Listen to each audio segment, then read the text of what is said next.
আচ্ছা, তোমরা কে কে আছো বলো তো যারা কাঁকরোল খেতে একদমই পছন্দ করো না? আমিও কিন্তু তোমাদের দলেই ছিলাম। একটা অপছন্দের সবজি ছিল কাঁকরোল, তবে জবের থেকে এই রেসিপিটা বানিয়ে খেয়েছি, কাঁকরোল তো আমার প্রিয় হয়ে উঠেছে।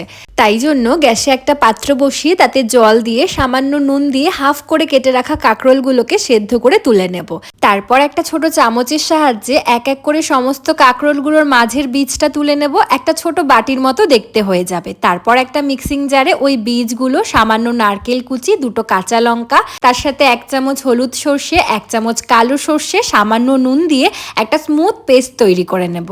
তারপর এক এক করে সমস্ত কাঁকরোলগুলোর মাঝখানে বেশ ভর্তি ভর্তি করে পুরগুলো ভরে নেব। দেখতে অনেকটা হাফ ডিমের মতো লাগবে।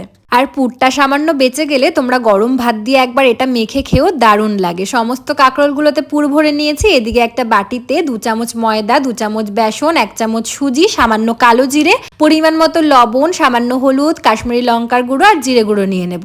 তারপর সামান্য সামান্য জল দিয়ে একটা স্মুথ ব্যাটার তৈরি করে নেব। তারপর পুর ভরা কাঁকরোলগুলোকে এক এক করে দিয়ে ওই ব্যাটারের মধ্যে ভালো করে কোট করে নেব।